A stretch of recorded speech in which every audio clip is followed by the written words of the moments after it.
주한미군이 나간다면 모르죠. 그러나 주한미군이 있는 한 우리는 어쩔 수 없이 직간접적으로 연결될 수밖에 없죠. 우리가 원하지 않는 시나리오지만 미국이 전면전을 중국과 벌이는데 주한미군이 여기에 그냥 가만히 쳐다만 볼 수는 없을 거 아니에요. 중국과 미국이 전면전을 벌인다면 지금 인도태평양에 미국의 동맹국가들은 아무도 안전하지 않다. 일본의 대답이 우리랑 상식이랑 조금 달랐습니다. 가정적인 질문에 답하기 어렵다. 전쟁이 나면 그때 이야기를 해줄게. 이게 일반적으로 우리가 생각하는 그 일본이 막 미국과 함께해서 중국을 하고 이런 게 배경, 그러니까 기본적인 장비라든가 이런 것도 훈련은 이런 거 할 수 있으나 이게 정치적인 판단은 별개다. 지금은 제가 봤을 때는 버텨야 돼요. 자칫 잘못하다가는 아무런 노릴 준비 없이 정말로 세게 맞을 수 있거든요. 그렇다면은 트럼프의 눈을 속이면서 우리가 오히려 이익을 얻을 수 있는 방법은 무엇일까? 자기 객관화가 굉장히 중요한 거죠. 바꿀 수 없는 것에는 과감히 포기를 하고, 네. 그렇다면 우리가 바꿀 수 있는 것에 대해서는 과감하게 용기를 시도하고, 그러려면은 상대의 패가 무엇인가? 자기 객관화 필요하다는 것이죠.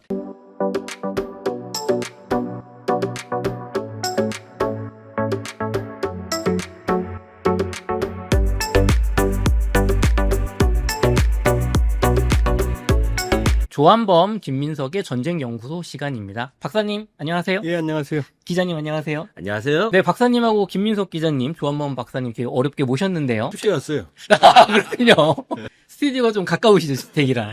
기자님, 먼저 지금 되게 화제가 되고 있는 게 한미 방위 조약에서 우리는 대만이 중국이 대만을 공격하거나 뭐 일본을 공격하거나 했을 때 우리가 꼭 직접적으로 참전해야 되는 건 아니다. 뭐 이렇게 좀 해석을 하고 있었는데 요번에 미국에서 이 확대 해석을 명확하게 하는 그게 나와서 굉장히 지금 이슈가 되고 있다고 하는 게 어떤 얘기인가요? 네.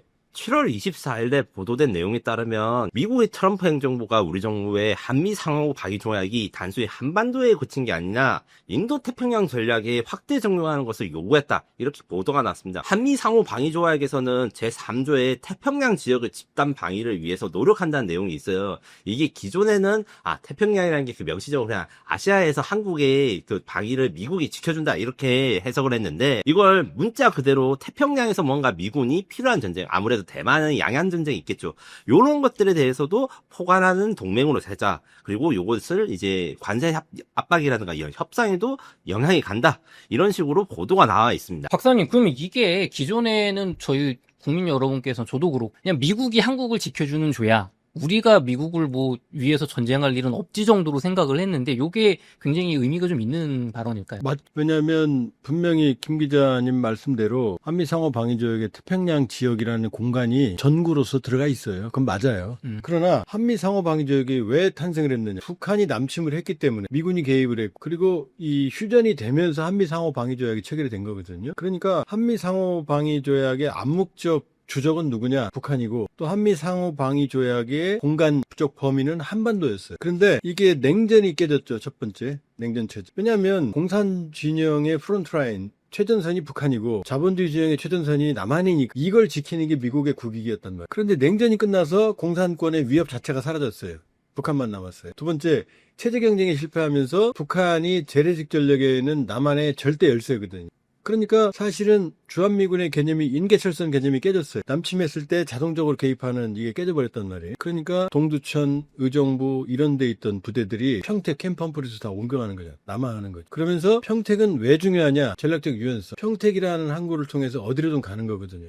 그러니까 최근에 거꾸로 된 한반도 지도, 동아시아 지도, 평택을 중심으로 베이징, 대만, 도쿄 이런 각 평양 지역을 하는 그러니까 주한미군이 태평양 전 지역으로 투사될 수 있는 그런 지도가 공개된 적이 있거든요. 그러니까 주한미군은 이제 한반도가 아니라 인도태평양, 특히 태평양의 영내, 안정, 전략적 억지력을 확보한 군대로 바뀐 거예요. 그러니까 올해부터 불원준 사령관이 그런 얘기할 때 깜짝 놀랐거든요. 주한미군 사령관이. 주한미군은 북한만 있는 게 아니다. 대상이. 중국 억제, 영내 안정에도 있다. 이런 얘기를 공공연히 하는 거예요. 근데 이 얘기 그동안 못했어요. 그러니까 한미 상호 방위 조약, 이제 상호 방위, 미국 방위, 특히 미국은 중국을 억제하는데 3월에 나온 임시 국가 방위 전략서 보면 미국은 본토 방위와 중국 견제에만 집중한다. 대한포 여기 나와 있거든요. 그러니까 여기에 동참하라는 거죠. 그런데 조금 더 흘러가 보면 이 주한미군 한미동맹의 성격은 언제부터 바뀌었느냐? 노무현 정부 때 이라크에 파병을 했잖아요. 이게 한반도 공간을 물론 베트남전이 있지만 그건 냉전 체제요. 냉전 체제 이후에 한미동맹은 이제 이라크 파병으로 한반도의 공간적 범위를 넘어서기 시작을 했어요. 지금 아덴만 해도 가 있잖아요. 우리 청해 부대가. 그렇죠. 그렇죠? 그렇게 보면은 올 게 왔다.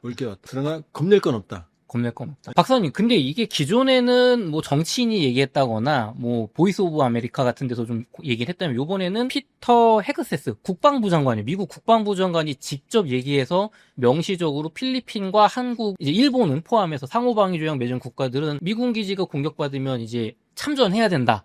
라고 공식화 국방부 장관이 얘기한 게 좀 의미가 크게 있을까요? 있죠. 그러니까 암묵적적으로 변해왔던 주한미군의 전략적 유연성을 이제 공개하기 시작을 하는 거예요. 그리고 중국 견제, 지금 미군이 공격 받았을 때를 전제로 했지만 사실은 그게 아니고 중국을 견제하는 공세적 전략에 참여하라는 얘기예요. 공격 받았을 때만 얘기하는 게 아니고 서로 상호 방위니 미국이 주적으로 상정을 하는, 지금 미국의 주적은 중국이거든요. 그러니까 중국 공세 전략에 참여하라는 얘기예요. 이 얘기가 여기서 끝나면 괜찮은데 이런 얘기가 있었어요. 미국에서 주한미군 철수해야 된다. 왜? 중국에서 너무 공격하기 쉽다. 이건 이제 아마추어가 한 얘기. 거꾸로 뒤집어 봐요. 중국이 가깝잖아요. 네. 그럼 여기에 주한미군의 공세적인 대중국 견제 무기를 배치할 수도 있다는 얘기예요, 장기적으로. 그게 이제 중국을 견제하는, 중국은 A2AD, 안티역섹스 에어리 디나이얼, 반접근 지역교부 전략을 하잖아요. 그러면 이 중국은 미국의 공세를 해상에서 경멸시키겠다는 거거든요. 그런데 그러면 미국 입장에서는 항모전단이 가까이 가는 게 상당히 부담스러워요. 그 지금 미국의 개념은 뭐냐? 원거리에서, 그러니까 미국판 반접근 지역거부 전략인 거죠. 원거리에서 타격하는 미사일 체계, 이를 지금 갖추려고 노력하고 있거든요. 여기서 실제로 지금 현재 평택 미군 기지랑 베이징의 거리는 약 980km로 이야기되는데, 요것은 두 번째로 베이징과 가까운 기지인 오키나와의 거의 2배에서 3배 정도 되는 거리고, 이 미국의 지금 최근 중국을 따라해서 극초음속 미사일을 만들어서 HAWC라는 극초음속 미사일이 있어요. 요것은 이제 트럭에다가 지고 가서 우리나라 치면 현무 미사일 같은 건데, 요거 사정거리가 딱 1000km가 넘어요. 그러니까 평택에 이런 게 배치될 경우에는 이제 중국 입장에서는 5분에서 10분 사이에 전쟁이 딱 시작되자마자 수도가 공격받는 상황이죠. 이래서 평택 육군기지라든가 오산 공군기지를 중국이 굉장히 부담스러운 한 게 사실이지만, 반대로 이야기하면 미국 입장에서는 평택 육군기지라든가 오산기지가 전쟁이 나자마자 지도에서 지어지는 거 아니야, 이런 말을 한 사람도 있긴 있어요. 기자님, 그러면은 이게 결국에는 중국과 전쟁이 대만을 통해서 나든 미국과 직접 충돌이 나든 한국과 일본, 필리핀은 참전해라지, 그 문자 그대로 의미라고 하면 중국이 우리나라를 가장 가깝고 육군이 강하니까 공격을 할 거 아닙니까? 그럼 우리가 굉장히 큰 피해를 받는 거 아닌가요? 그런 거에 대해서는 사실은 좀 여러 가지 논쟁이 있어요. 무슨 논쟁이냐면, 이건 대만 전문가랑 한번 기자랑 이야기를 했을 때 좀 재밌는 이야기였는데, 한국이 있어서 대만엔 든든하다는 거예요. 전쟁에 참여를 하지 않아도 된다 해서, 아니 무슨 소리냐 했는데, 중국이 어차피 대만에 칠 거면 한국이 베이징을 비수를 목을 겨누고 있는 거기 때문에 대만에다가 1000발 미사일 쏠 거를 500발은 한국에 쏘고 500발은 대만에 쏠 거 아니냐, 이런 말을 해가지고 제가 그런 말 하지 마라 이렇게 했는데, 생각해보면 이게 대만 입장에서는 그럴듯한 이야기는 맞거든요. 반대로 이야기하자면 중국이 한국의 문제를 결국 가볍게 넘어갈 수 없고, 그리고 한미 동맹에 대해서 아주 촉각을 곤두세울 수밖에 없는 이유가 이 주한미군 기지 때문이다, 이렇게 정리할 수 있습니다. 냉정하게 생각해보면 미국과 중국이 전쟁할 가능성은 희박해요. 네. 그러나 미국과 중국이 전쟁을 한다면 주한미군이 안전할까요? 그냥 해군만 싸우고 주한미군은 은둔은 아니니까 봐줄게, 이렇게 될까요? 인정사정 없이 그러니까 미국과 중국이 전쟁할 가능성은 거의 희박하지만, 하게 되면 의사와 관계없이 우린 자동적으로 연계될 수밖에 없는 구조예요. 왜냐, 해전이 벌어지겠지만, 그러나 주한미군을 중국이 부담스러워하는 이유는 육로로 연결돼 있거든요. 완전적으로. 그럼 중국 입장에서는 최악의 시나리오를 가정해야 되거든요. 그럼 주한미군이 북한을 뚫고 밀고 올라오는 가능성도 생각을 해야 돼요. 한미가. 네. 그러면 이 북중 접경지대에 상당한 정도의 억제 병력을 평상시에 유지를 해야 되는 거예요. 그러니까 주한미군 자체만으로도 중국은 상당한 군사적 긴장 관계를 유지할 수밖에 없는 거예요. 그러니까 주한미군은 미국에게 부담이 아니고 중국 견제의 공세의 전초 기지가 되는 거예요. 거꾸로 얘기하면. 그러면은 박사님, 결국은 우리 의사와는 상관없이 또 상호 방위 조약을 맺었으니까 결국 중국은 정말 전쟁이 나면은 주한미군 기지, 오키나와 기지, 대만 가리지 않고 공격을 할 거고, 우리도 얻어 맞았으니까 참전할 수밖에 없다. 이건 그냥 기정사실이다, 이렇게 봐야 될까요? 그러니까 우리가 피할 수 있는 방법이 없죠. 중국, 미국이 붙으면 동맹이잖아요. 일본도. 한국도, 그쵸. 필리핀도, 태국도 동맹이에요. 태국까지도 모두 연계될 수밖에 없어요. 우리가 원하지 않아도. 왜냐면 여기 다 병력들이 있거든요. 근데 중국이 이 병력들은 니네는 딴 데 있으니까 니네 아니야, 전쟁 대상이 아니, 이러겠습니까? 자동적으로 연계가 되는 거예요. 그러니까 올 게 왔다. 왜냐, 대한민국이 글로벌 국가로 성장을 한 결과에, 과거에 우리 국방력이 약할 때는 좀 니네가 좀 지켜줘야지, 그래, 알았어. 근데 우리가 이미 사실은 핵을 제외하면 스스로를 지킬 수 있는 능력을 넘었거든요. 북한에 비해서. 재래식 전략은 압도적이거든요. 그러니까 김정은이 저렇게 막 자빠지는 구축함까지 만들고 뭐 하는 이유가 바로 그 재래식 전력의 열쇠를 극복하려고 하는 거거든요. 그러면 미군 입장에서는 핵 우산을 제외한 미군 전력은 딴 데 쓰고 싶죠. 딴 데 쓰고 싶죠. 그게 지금 미국 생각이에요. 그래서 지금도 28,500명이 아니에요. 순환 배치하고 그래서 1기 여단 규모가 계속 돌고 돌아요. 돌고 돌아요. 이게 전략적 유연성이에요. 언제든 갔다 올 수 있다. 여기저기 갈 수 있다는 개념이거든요. 그래서 가장 최근에 문제가 되었었던 것이 이제 주한미군 기지에 배치되었던 패트리어트 포대가 뭐 철수한다 뭐 이런 뉴스가 나와서 확인해 보니까 철수를 한 게 아니라 이 전략적 유연성으로 해가지고 유럽 지방에 배치하고 이 과정에서 공백이 생기는데 이것을 사실은 우리가 잘 알지 못했기 때문에 생긴 해프닝이었는데 이번 사건 같은 경우에는 해프닝이지만 미국이 언제든지 자신들의 병력을 자기 이익에 맞게 옮길 수도 있다. 그런데 너희들한테 이제 너무 이걸로 해가지고 막 우리나라가 방위비를 쓰지 않는다, 뭐 국방비 더 세라 이런 거 같은 거에는 그래서 우리가 설득할 여지는 있다 이렇게 생각하시면 됩니다. 또 하나는 이제 이 개념은 아주 오래됐어요. 미국의 스트라이커 여단이라는 게 있어요. 이라크 전쟁의 교훈이 뭐냐면 미국의 무기는 최강이에요. M1 탱크 같은 거, A1, A2 같은 거 세계 최강입니다. 네. 근데 문제는 너무 무거워요. 그러니까 후세인이 쿠웨이트 침공했는데 전쟁 준비하는데 몇 달 걸렸거든요. 그때 미군이 생각한 게 바로 기동성이었어요. 장비는 조금 약해도 신속하게 배치돼야 된다. 그게 스트라이커 여단이에요. 그러니까 M1 탱크를 스트라이커 장갑차. 그러니까 화력은 떨어지지만 기동성이 있지. 대신 항공기로 실어 나를 수 있죠. 그 개념이 스트라이커 여단이거든요. 이게 변화된 전장 환경, 탈냉전 이후에 미국의 전략적 유연성이 중요하다. 그래서 미국은 여단 전술단을 운영을 해요. 근데 러시아는 대대 전술단으로 지금 코피 쳐졌던 거고 초기에는. 그렇게 보면 이 변화는 예견됐던 거예요. 전장 환경의 변화, 국제안보경의 변화로 미국은 이미 오래전부터 미군의 전략적 유연성을 전 세계에서 강화해 왔어요. 그래서 사전 배치 선단이라고 그래서 이 일개 여단을 무장시킬 수 있는 장비만 싣고 화물선이 계속 떠다녀요. 한 8개 내외 정도가. 그러다 전쟁이 벌어지면 바로 거기다 하역을 하면 미군 병력은 비행기로만 오는 거죠. 그러니까 이 전략적 유연성 개념은 사실은 그 깊은 기저에는 중국이 있었다. 중국을 견제하기 위해서는 자 유럽에 9만 명, 아시아에 8만 명, 중동에 4만 명이 있거든요. 이게 언제든지 연계돼서 이동될 수 있는 거예요. 우리만의 문제가 아니에요. 그래서 실제로 제가 방금 전에 말씀드린 것처럼 5월달에 패트리어트 부대가 이동을 한 게 이란이랑 이스라엘이 서로 미사일로 쏘고 이러니까 그때 갑자기 이제 한국에 있는 패트리어트 부대가 이동을 해가지고 여기에 대해서 이제 한 72시간 만에 이 전개가 됐다고 해요. 이렇게 미국이 움직이는 게 이 기동성이라는 게 사실 지금 미국의 가장 강력한 그다음에 힘이지만 반대로 말하면 미국은 중장비나 이런 전투는 좀 더 약해지는 편이고 그런 점에서 사실 우리나라 그 군사력이 더욱 그 발전되다 보니까 미국 입장에서는 더 탐이 날 수밖에 없는 부분도 없지 않아 있습니다. 아까 지금 박사님이 말씀하신 중동의 사전 배치전, 그 사전 배치 전단 이게 쉽게 말해서 화물선이 이제 엄청 커요. 자동차 운반선 같이. 이게 원래는 광양에도 있고 바다에서 떠다니면서 한국에 전쟁 나면 그 배가 이제 이틀 만에 들어와가지고 막 배치를 한다 이런 거 연습을 했는데 어느 순간 그것도 잘 이야기가 없는 게 결국에는 아무래도 이제 한국에 대해서 좀 더 믿거나 아니면 자신감 있고 혹은 한국에 좀 더 의존이 되고 있는 이런 측면이 없지 않아 있다 이렇게 말씀드릴 수 있습니다.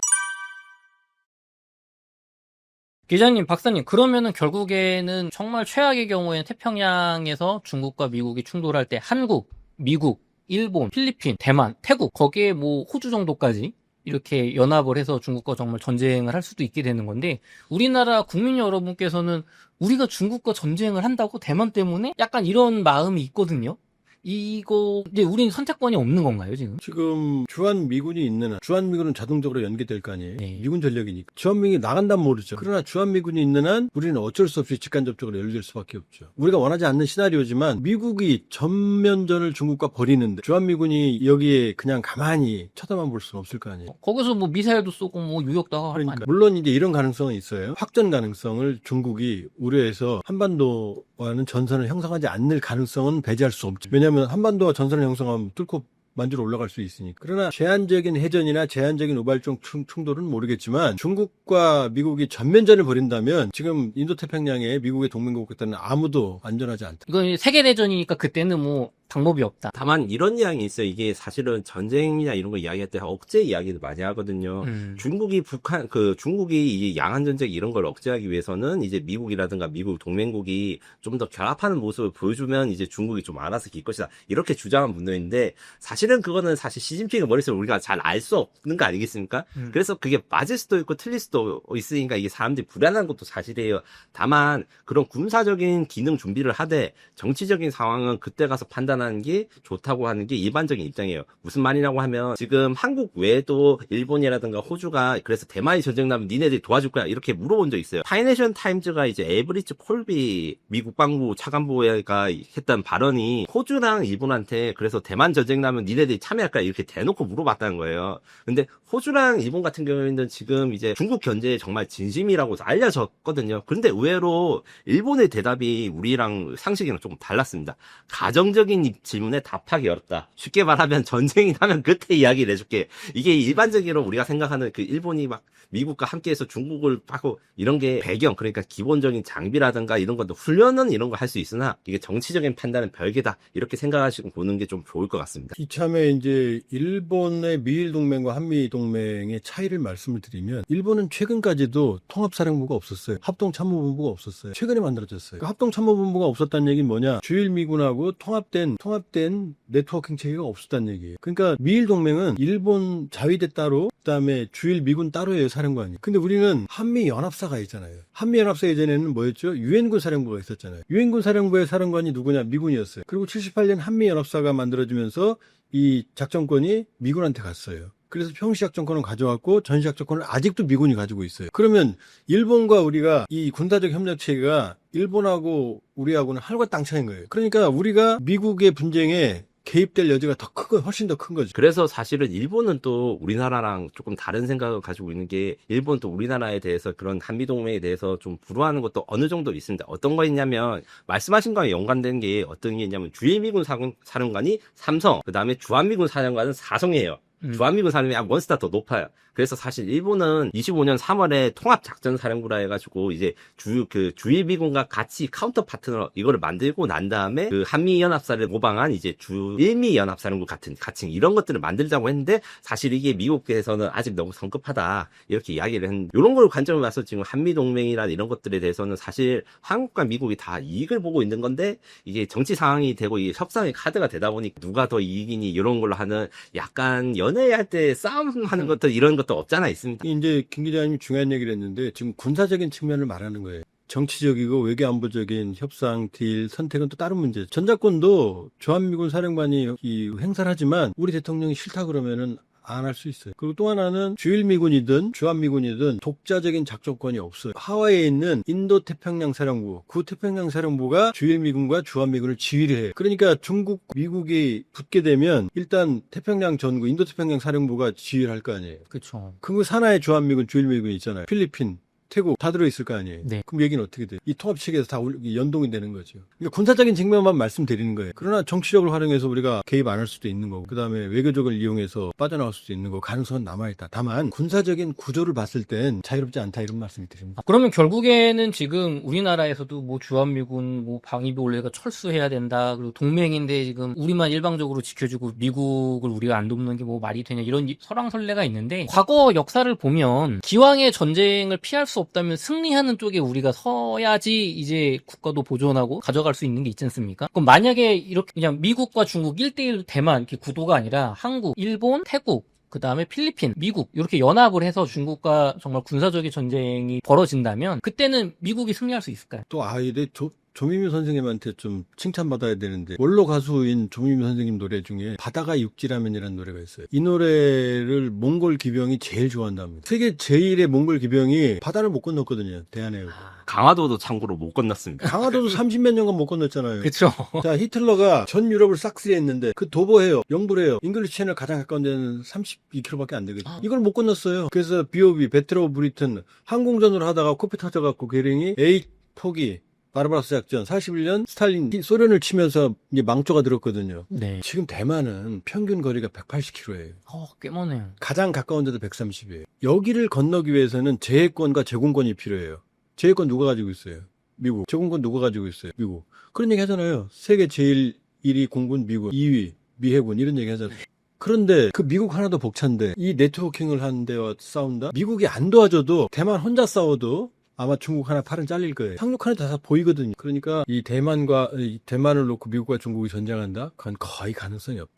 그리고 제가 여기서 또 한 가지 시나리오를 한번 말씀드릴 게 있는데, 중국과 이제 미국이 이제 대만을 놓고 싸우는 이런 것들 중에서 여러 가지 시나리오가 있는데, 제일 유명한 거는 이제 유령함대라고 하는 일기 트럼프 때 나온 가상 전쟁 소설입니다. 근데 그 전쟁 소설 쓴 사람이 소설가가 아니라 미국 싱크탱크의 아주 유명한 분석가들이었는데, 여기에서 지금 사실 몇 번 이야기됐는데 거기서 흥미로운 과정이 있어요. 중국이 러시아랑 편을 먹습니다. 이 이유가 그래가지고 초반에는 거의 중국이 태평양 지역을 다 점령하고 하와이도 치는데, 여기 나온 설정이라는 걸 잘 고려해보면 중국과 러시아가 이제 한편이니까 중국은 에너지 문제를 해결한 상태에서 그렇게 전쟁을 하게 돼서 장기전이라든가 이런 것들에 대해서 자신감을 갖추고 이렇게 전쟁하면 미국을 이길 수 있다.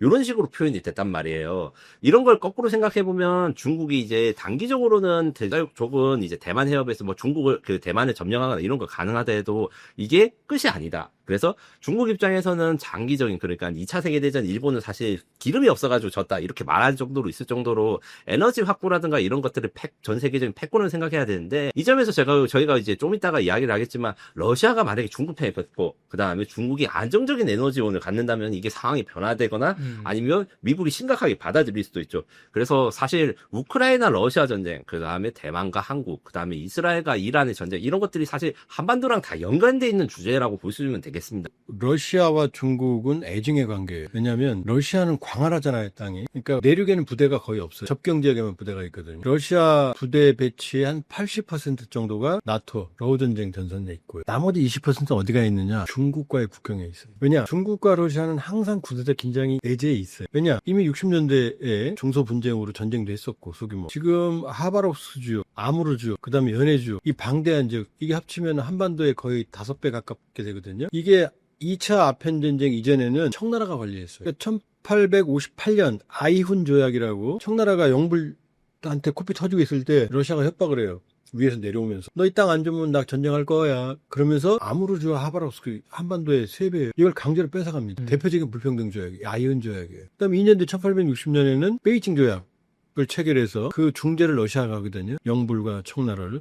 그러면서 연해주를 가져가요. 이게 남한 면적이 한 70-80% 되거든요. 이 아이훈 조약과 이 베이징 조약 때문에 러시아가 태평양에 나오게 된 거예요. 대신 중국은 태평양으로 막혔죠. 그쵸. 여러분이 중국 사람이라고 생각해 보세요. 그 땅에 대해서 어떤 생각을 하겠어요? 갖고 싶죠. 근데 거기 인구는 다 합쳐서 한반도 4-5배인데 400만 정도 안 돼. 사람이 거의 안 사네요. 면적이 한반도 4-5배인데 근데 그럼 중국 사람들은 5천만 명 가 사는 거 일도 아니죠. 때로 몰려들어. 놀러 가는 좀 끝나는 거예요. 그러니까 중국과 러시아는 절대로 건널 수 없는 강이. 협력은 미국 때문에 하지만 손잡고 뭐 어깨동무 하지만, 그러나 러시아 중국 간에는 뗄래야 뗄 수 없는 구원이 있다. 이렇게 볼 수 있어요.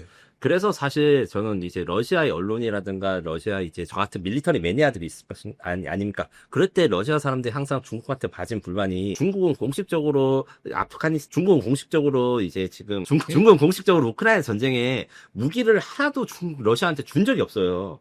이게 상당히 놀라운 이야기입니다. 그런데 러시아랑 중국이 이제 그 무역 제재를 상호간에 안 받기 때문에 이 생활 물자라든가 아니면 중국산 민간 드론 같은 게 대량으로 가는 것 뿐이지, 포탄을 주거나 이런 것들에 대한 전의가 없어서, 러시아 입장에서는 이게 좀 속이 타는 부분이 있지만, 중국은 이게 그런 무기를 건네주자 이런 것들이 사실은 이제 러시아 입장에서 생각할 때는 얘들이 대만이랑 전쟁하기 때문에 우리한테 안 도와주는 걸까 이렇게 생각하는 것도 있고, 거꾸로 보면 이제 그걸 핑계로 중국이 사실 러시아랑 일정한 관계, 그러니까 우크라이나 전쟁에 대해서 지원은 하겠지만 전쟁을 이길 수 있도록 도와주진 않는 이런 상황이라고 해석할 수도 있다고 합니다. 그리고 이 한미 상호 방위 조약 얘기를 하고 있잖아요. 그럼 러시아는 뭐 전쟁 시뮬레이션은 모르겠지만 지금 부대의 80%가 병력에, 전투력에 나토에 가 있는, 만일에 인도 태평양에서 분쟁이 발생하려면 얘게 개입을 한다? 그럼 후방이 위험하잖아요.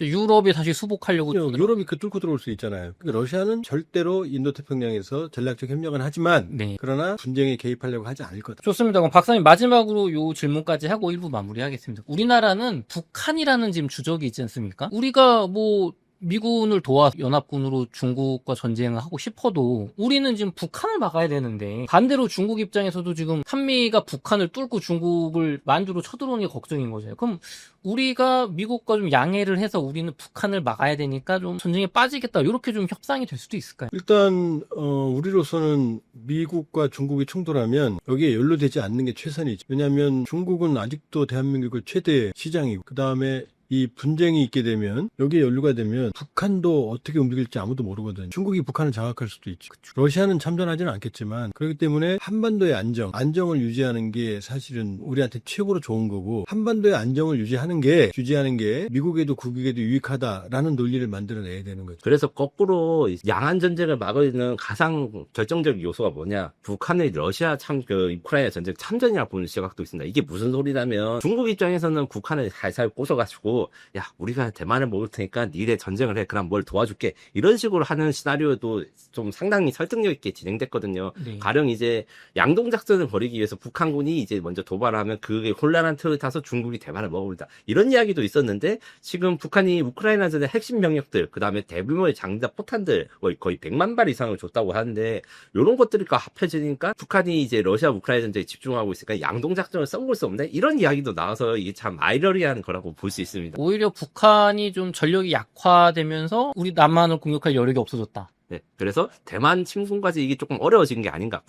중국 입장에서는 북한을 잘 꼬셔서 같이 싸워야지 승률이 높아지는데 이렇게 이야기를 하는 분이 있습니다. 하나만 더 첨언을 드리면 주한미군 한미동맹이 만일에 중국과 미국의 태평양 공간에서 충돌 때 연류가 되면 중국으로서는 이제 문제가 발생을 이걸 내버려둘 수도 없지만 만일에 이걸 건드리면 한미동맹이 북한을 치고 올라가서 만주로 올라갈 수도 있는 거잖아요. 그렇죠. 그럼 중국으로서는 이건 부담이잖아요. 그러니까 군사적으로는 자동적으로 연루될 가능성이 있지만 그러나 우리의 전략적 판단과 정치력에 의해서 여러 가지 논리를 활용을 해서 우리가 개입하지 않을 가능성도 있다. 충분히 있다. 그렇죠. 저도 생각해 볼 때 우리가 그러니까 우리를 방어하기 위해서 중국 국경으로, 그러니까 북한으로 한미가 진격하는 상황이 되면 북한도 핵을 쏠 수 있잖아요. 그런 것 때문에 미국도 차라리 그냥 한국이 북한하고 그냥 중립을 지키면서 영내 안정이 있는 게 차라리 깔끔하다. 이렇게 좀 설득한 논리 여진이 있을 것 같아요. 그 가능성이 많죠. 왜냐하면 북한이 핵을 가지고 있거든요, 지금. 그렇죠. 그럼 한국이 양안 전쟁이나 여기에 연루가 되면 한반도 안에서 긴장이 최고조로 또 올라갈 거 아니에요. 그럼 미국과 중국은 핵 억지에 대한 상당히 신뢰성이 있는 상호 확정 파괴에 대한 합의가 있거든요. 네, 서로 핵은 쓰지 말자. 그렇죠. 그런데 북한은 아니잖아요. 그렇죠. 북한 핵 운용에 대해서는 신뢰성이 상당히 떨어지잖아요. 모발적인 그 핵 사용 가능성도 커지잖아요. 이건 중국에게도 유리하지 않죠. 그러니까 군사적으로는 당연히 연루가 되지만 다양한 상황 관리에 의해서 우리가 이 강제적인 연루를 피할 수 있는 정치적 환경, 외교력 활용 가능성은 남아있다. 좋습니다. 저희 정치 외교적으로 꼭 좀 잘 좀 해주셨으면 좋겠습니다.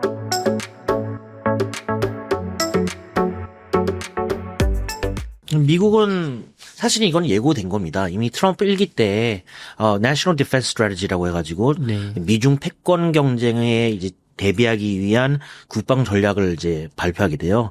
거기서 보면 분명하게 얘기하거든요. 이제 우리는 세계 경찰 국가를 하지 않는다. 결국은 국가와의 경쟁에서 미국의 자원 무한하지 않기 때문에 결국 순위에 따른 위협. 1순위는 중국, 러시아, 2순위는 북한, 그리고 이란, 3순위는 테러. 이 나눠서 기회의 비용을 따지면서 이제 그 초점을 맞추겠다고 얘기를 하거든요. 네. 그것의 연장선입니다. 결국은 이제 세계 자유주의 대장 미국이 왜 일어나라는 거는 트럼프 1기 때 이미 우리는 이제 세계 경찰 국가를 하지 않는다. 결국은 더 이상 그 엉클샘에게서 돈을 우리도 노쇠해졌으니까 네. 우리한테서 돈 빼먹지 말라. 니네 안보는 니네가 지켜라.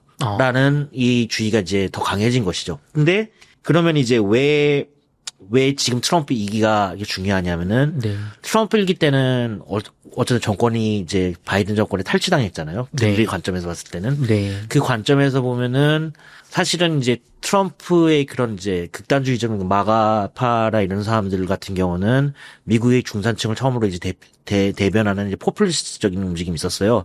하지만 미국 정부 같은 경우는 그 지금까지는 외교안보 같은 경우 특히 엘리트들이 점유를 했기 때문에 내부 저항이 굉장히 심했던 겁니다. 그렇기 때문에 많은 사실 폼페오도 몇몇 충성받을만 빼고는 다 이제 등을 돌리거나 잘렸거든요. 네. 그런 존 볼턴 같은 케이스도 마찬가지고 그런 것처럼 저항이 심했기 때문에 이행하려고 했던 그 전략에서 많은 부분 타협을 했어야 됐고 이번에는 우리가 더 이상 이제 그 실패해서 이제 배운다고 초장부터 잡아야 된다고 해서 굉장히 강하게 드라이브를 하는 것이죠. 그러면은 이제 미국은 자유주의 대장, 우리가 가진 게 많으니까 좀 우리한테 의존해도 미국이 좀 해줄게 이런 모습은 이제 절대로 없는 거예요. 그렇습니다. 그것은 설사 안 그렇다고 하더라도 결국 기브앤테이크가 굉장히 강해진 것이죠. 가령 제가 아직도 지금 트럼프 1기 때 제가 취재했던 많은 국방부나 국무부 사람들하고 아직도 연락을 합니다. 그래서 이게 솔직하게 누구라고 얘기하기는 좀 그렇고 네. 그냥 백그라운드를 얘기하자면은 가령 최근에 이제 관세 발표를 했잖아요. 네. 그 우리나라에 굉장히 격앙된 반응이었단 말이에요. 어떻게 동맹들한테 이렇게 반응할 수 있느냐. 맞아요. 특히 어떤 언론에서는 이런 말도 했었죠. 이런 분석도 있었죠. 아니 우리가 미국 말 들어가지고 네. 탈중국화하면서 많은 공장들이 결국은 이제 동남아로 갔었는데 네. 지금 동남아까지 때려버렸잖아요. 맞아요. 그러니까 결국 미국 말을 들어가지고 우리는 그 중국에서도 손해를 보면서 동남아까지 갔는데 그 동남아도 때려버리면 그리고 우리한테 과도한 거 아니냐 이게 네.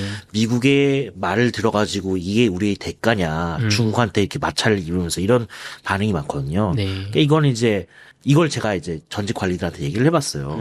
뭐 이해는 하는데 미국 전직 관리 트럼프 일기 때 사람들이 얘기하는 게 근데 그것이 바로 트럼프 대통령이 예. 그리고 많은 이제 마가 쪽에 이제 트럼프 현직에 있는 사람들이 동맹들한테 느끼는 똑같은 감정이다. 가령 안보 부분에서. 그러니까 한국이 어쨌든 한국 전쟁 이후에 예. 뭐 우리가 뭐 베트남 전쟁에서 피를 흘렸다고 하지만 그럼에도 미국에 비해 그러니까 정말로 따지고 봤을 때 그러니까 한국이 정말 얼만큼 우리한테 기여를 했어. 일방적이지 않았어. 그리고 우리가 사실상 기술을 전수해 갖고 한국을 먹여 살린 건데 너네가 그만큼 지금까지 무임승차한 거에 비교했을 때 어떻게 보면 지금까지 해갖고 잘 먹고 살고 우리의 이제 특히 중산층의 이제 산업 경쟁력이 다 이제 어떻게 몰락했을 때 지금까지 교수님 말해서 잘 빨아먹지 않았냐.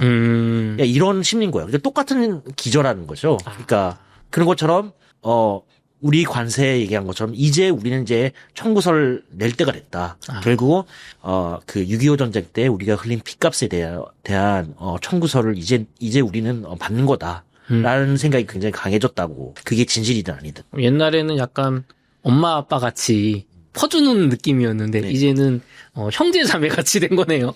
네, 그런 면에서 좀 우리가 좀 어떻게 보면 이제 문화적인 차이도 좀 있을까요? 그러니까 최근에 이제 최병천 신경제성장연구소장님께서도 이제 민주당 그 부연구원 출신 네. 원장님이신데 국민일보에 되게 재밌는 글을 썼어요. 그러니까 미국과 한국의 이제 육아의 차이를 얘기하면서 가령 미국 같은 경우는 사실 이제 그 어머니하고 이제 떨어지면서부터 사실상 이제 독립심을 굉장히 이제 강조를 해요. 네. 그래서 이제 어떻게 보면은 그 미국의 건국 신화 자체가 이제 독립에 굉장히 강조하기 때문에 어렸을 때부터 굉장히 강조를 하고 결국은 이제 학비는 결국 네가 벌어라. 네. 얘기가 많잖아요. 그리고 사실 이제 사실 중고등학교 때부터 이제 독립 준비를 하고 하는데 그래서 보면은 이제 대학생들 학비 같은 것을 론으로 많이 하고 부모님이 일절 지원 안 해주는 경우 케이스가 많은데 한국 같은 경우는 사실은 뭐 대학교 학비뿐만 아니라 결혼 자금까지도 아직도 약간 부모님이 지원해주는 문화가 있잖아요. 네. 그런 부분을 했을 때 이 어른에 대한 컨셉트가 좀 미국과 확실히 한국은 좀 다른 부분이 있어요. 근데 이제 미국도 이제 노쇠해졌기 때문에 이제 독립을 하라는 거죠. 그리고 어른으로서 그러니까 단순히 독립해가지고 관계를 단절하는 것이 아니라 너가 이 자유민주주의 국가로서 혜택을 받았으니 이제 너도 어른으로서 이 집안일을 하라. 라는 차원인 것이죠. 그러면은 지금 미국이 이렇게 일방적으로 나가는 게 우리가 기분이 나쁘면서도 한편으로는 그럼 정말 지금 미국이 큰 한판 승부를 중국과 결심을 하고 있으니까 지금 이렇게 나오는 건가요? 그렇죠. 어떻게 보면은 이제는 뭐 엘브리지 콜비 같은 이제 국방부 정책 차관이 있는 사람들이 얘기를 했지만 어떻게 보면 이제 그러니까 결국은 이제 전체적인 위협 순위를 다 이제 관여할 수는 없고 네. 결국 그 미국의 패권을 위협할 수 있는 그러니까 결국 중국 장기적인 관점에서 중국과의 경쟁에 모든 걸 대비하기 위해서 나머지 위협 순위들은 동맹들에게 네. 이제 맡기거나 아니면 부과를 해야 된다는 입장이 굉장히 강한 것이죠. 미국은 뭐냐면은 중국과의 소위 세계 패권 경쟁에 대비하기 위한 네. 준비를 해야 하기 때문에. 예전처럼 중국이 전 세계 경찰 노릇도 하고 조금 뭐 돈도 더 많이 쓰고 동맹들의 부담을 지면서까지 중국을 견제할 수는 이제 힘의 균형이 안 되는 건가요? 당연하죠. 왜냐하면은 그 소련 시대하고 중국 시대는 다른 게 그러니까 엄밀한 소련은 왜냐하면 경제적으로 봤을 때는 결국 상대가 되지 않았단 말이에요. 근데 그렇게 해서 군비 경쟁을 계속 출혈을 강요하면 소련도 그래서 무너졌잖아요. 네. 중국은 사실 말하면 이제 수정 자본주의라서 네. 경제도 같이 가고 있단 말이에요. 그러니까 중국의 경제가 사실상 지금 미국의 GDP의 한 70%를 따라잡았잖아요. 네. 그리고 지금 어쨌든 그 수출 시장에서도 굉장히 경쟁력이 있고 네. 이런 상황에서 보면은 예전에 그 소련 시대처럼 봉쇄 전략으로는 불가능하다는 것이죠. 결국은 미국으로서는 중국과의 경쟁을 하기 위해서는 세계 경찰 국가도 하면서 왜냐하면 국방하고 경제도 제로섬 관계인데 중국과의 어떤 경쟁을 하면서도 또 이제 군비 경제도 같이 해야 하기 때문에 이걸 네. 다 하기에는 재정 방만성이 워낙 커진 부분이 있습니다.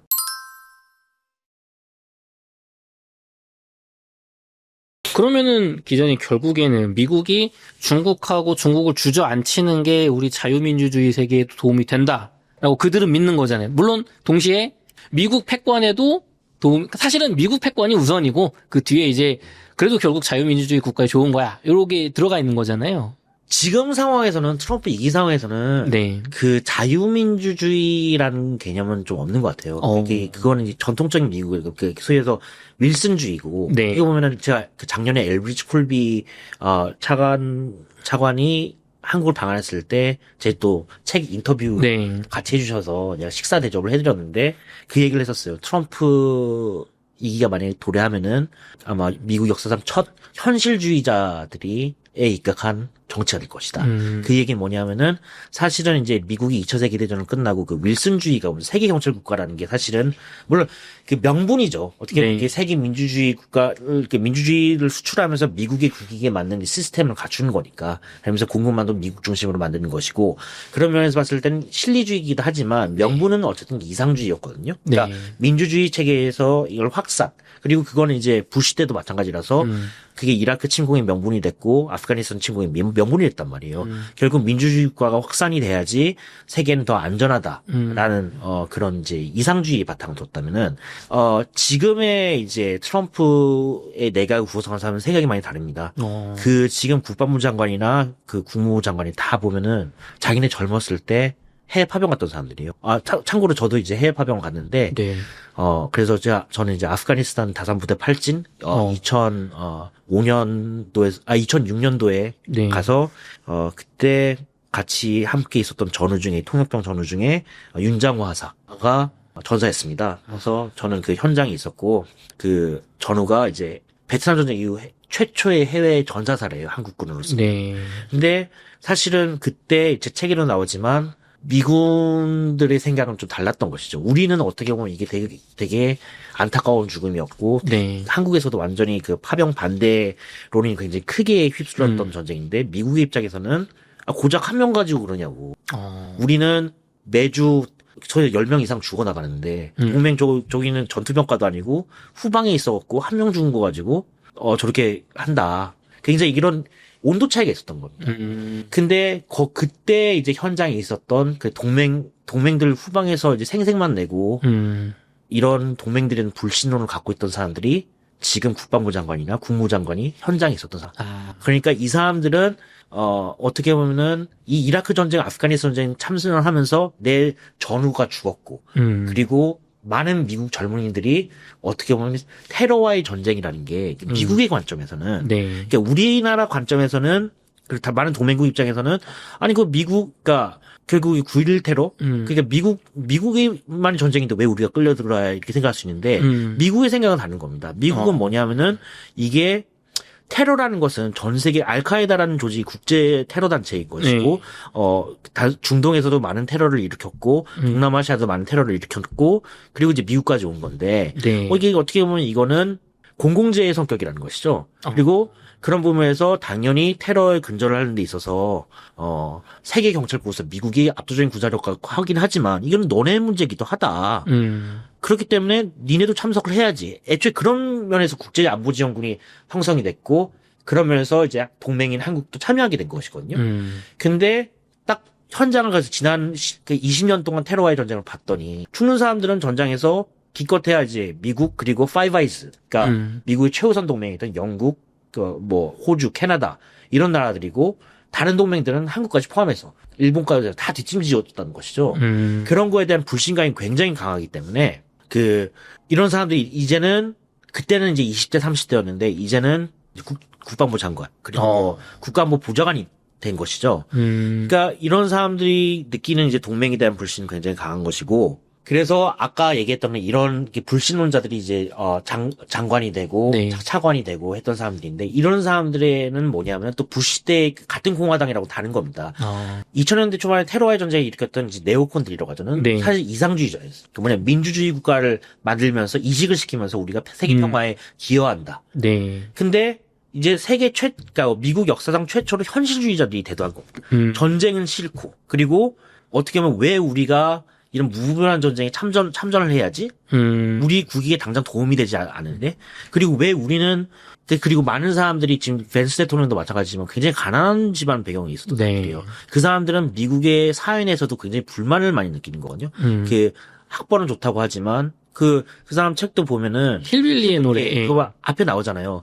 내가 갖고 있는 가장 좋은 스펙은 이제 아이비리그 나온 거 졸업장 하나밖에 없다.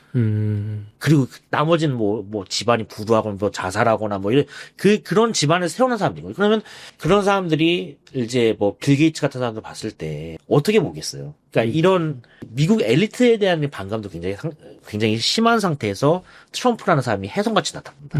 그러면서 왜 우리가 이런 이제 세계 경찰 국가를 해야 되며 세계 패권 국가를 해야 되냐?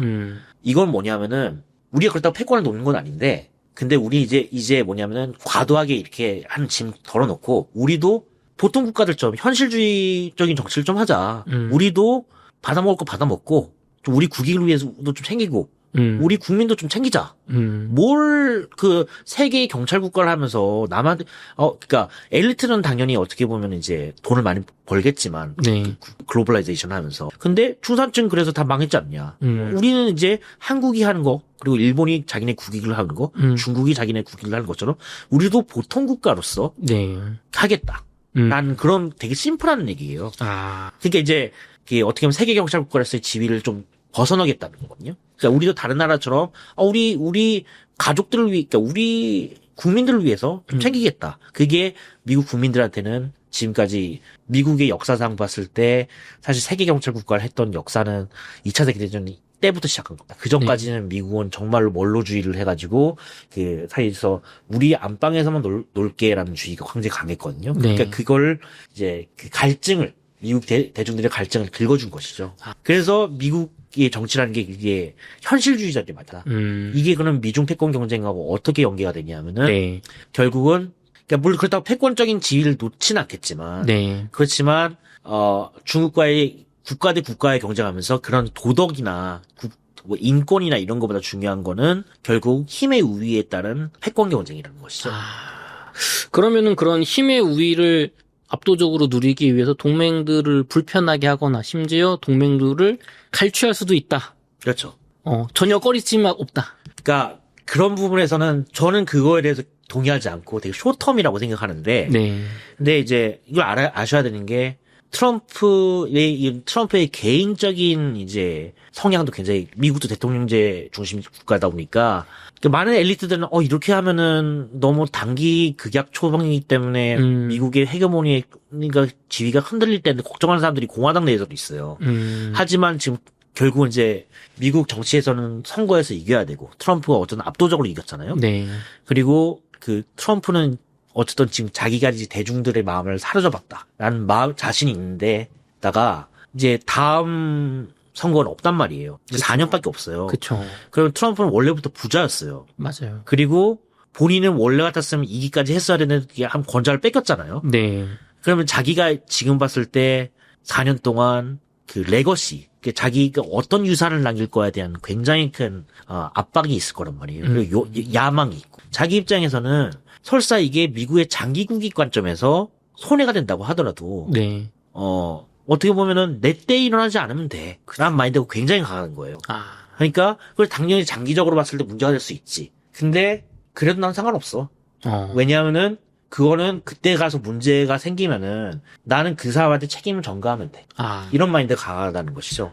그래서 제가 이게 뭐 웬만하면 사실 국내 정치나 이런 거 정치적인 발언을 안 하려고 하는데, 근데 실질적으로 문제가 됐으니까 그냥 이거 비슷한 사례가 어떤 사례가 뭐 좀 쉽게 얘기하자면은 뭐가 있냐면은 전 정부 문재인 정부 때의 그 탈원전 정책이 비슷하다고 봅니다. 저도 탈원전 정책에 대해서 그때 국내 기자를 했을 때 취재를 했었는데 네. 많은 전문가들이 그 탈원전 정책에 대해서 이거는 지속 가능하지 않은 모델이다. 분명히 에너지 부분에 있어서 이렇게 그 대안 없이 추진하다가는 네. 지금이야 단장 한전이 이제 독과점 구역이기 예. 때문에 수익이 흑자 모델을 하겠지만 네. 이게 쌓이고 하면은 그 원전을 줄이면 결국은 에너지 단가 올라가기 때문에 4, 5년 뒤에는 적자가 발생할 수밖에 없다. 네. 다 모든 전문가들이 다 그랬었어요.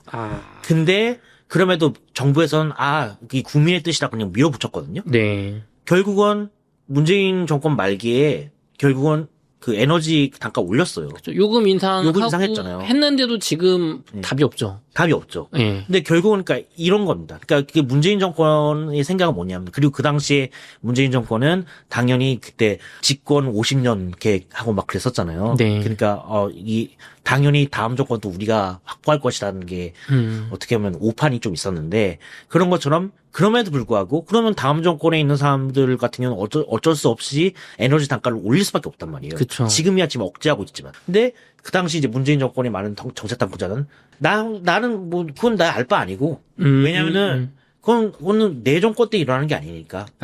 똑같은 민주당 정권이라고 해도 그거는 그다음 후임 정권에서 똥을 치우는 거고, 어쨌든 나는 탈원전 했다. 레거시를 이제 세우는 부분이 있는 거죠. 그런 거하고 어떻게 보면 비슷한 거라고 봅니다. 트럼프도 그런 비슷한 관점이다. 그렇죠. 결국은 지금 단기 처방은 내 때 성과가 굉장히 중요해요. 4년 동안 성과가 굉장히 중요해요. 그리고 4년 동안 내가 시간이 없기 때문에 가장 성과를 빨리 낼 수 있는 부분에 더 집중한 게 따라서 최우선 순위가 정해지는 것이죠. 그 얘기는 뭐냐면은 트럼프 일기 때, 그래서 많은 사람들이 이제 작년 말부터 트럼프 이제 2기 때 정책 무엇인가 하면 북한 얘기를 많이 해요. 맞아요. 트럼프도 먼저 가끔가다 이제 북한에 대해서 북한하고 대화 관심 있어. 그러니까 사실 그건 그냥 질문을 하니까 그거에 대한 대응 성격이거든요. 물론 당연히 우선순위에 있겠죠. 왜냐하면은 어쨌든 하노이 2차례 회담까지 했었고 뭐 노벨 평화상 받는 얘기를 했었으니까. 근데 정말로 그게 여러 우선순위 중에 최우선 순위일까에서는 사실은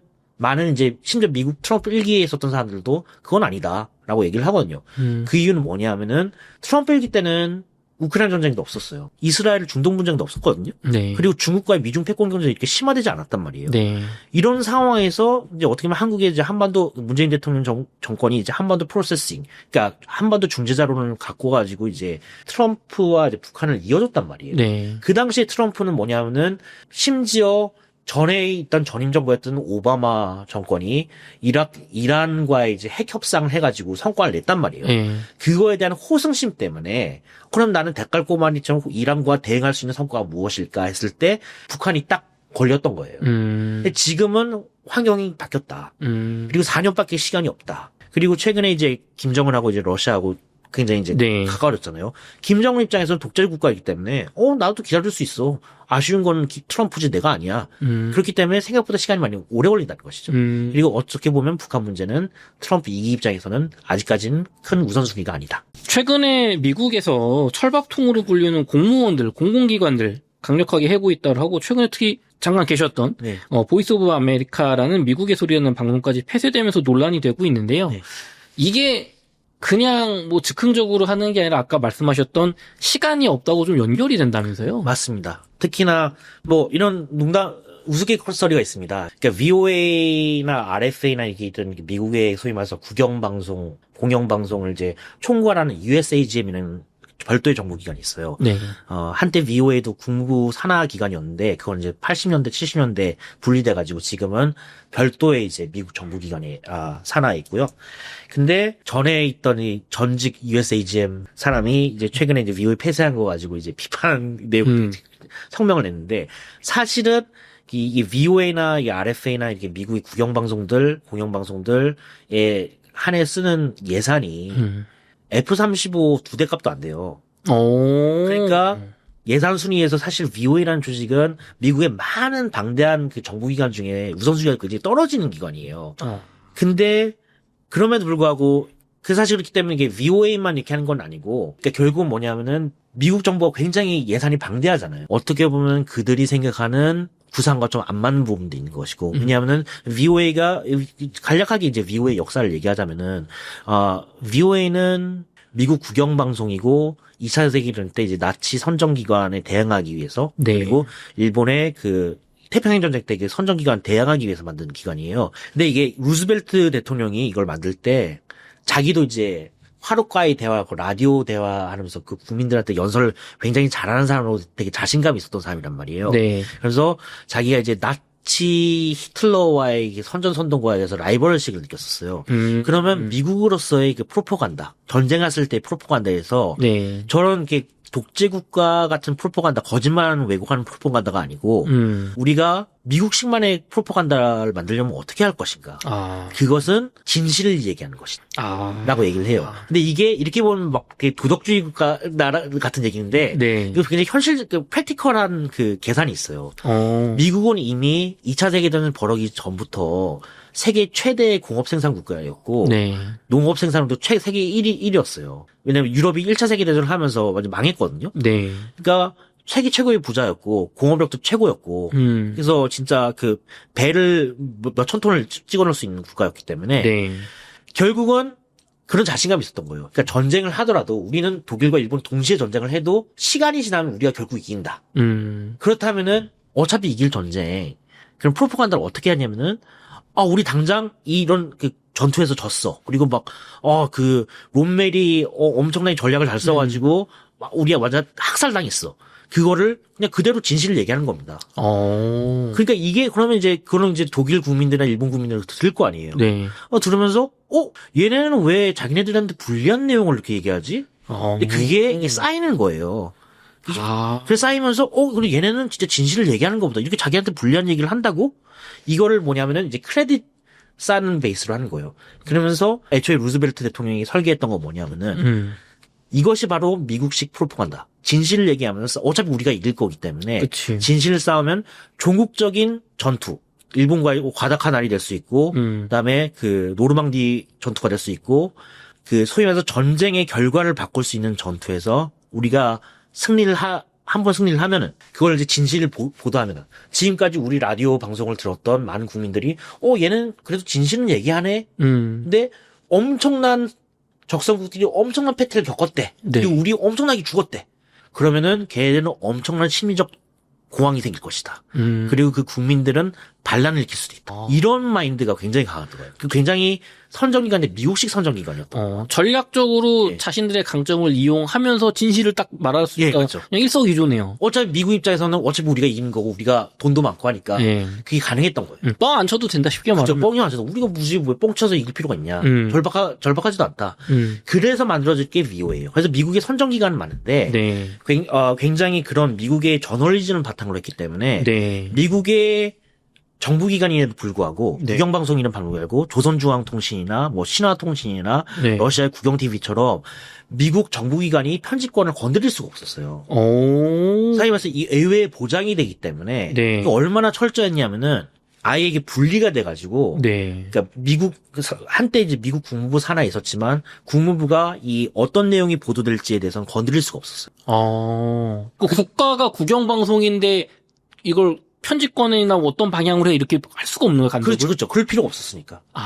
진실만 말하면 되니까. 그리고 이제 그렇죠. 진실만 말하면 되니까. 근데 물론 이제 팩트가 그렇기 때문에 이제 VOA 같은 경우는 오피니언 저널리즘은 거의 없고, 네. 그러니까 소위 말해서 팩트로만, 그러니까 굉장히 재미가 없어요. 그러니까 무미건조한. 맞아요. 요즘 시대랑 안 맞아요. 그러니까 무미건조한 약간 그런 방송들이 많다 보니까. 근데 그거라도 이제 언론 정보가 통제해 있는 적성국들, 그 북한 같은 나라나 중국도 마찬가지고 한테는 그게 엄청난 어떻게 보면 이제 정보가 되는 것이죠.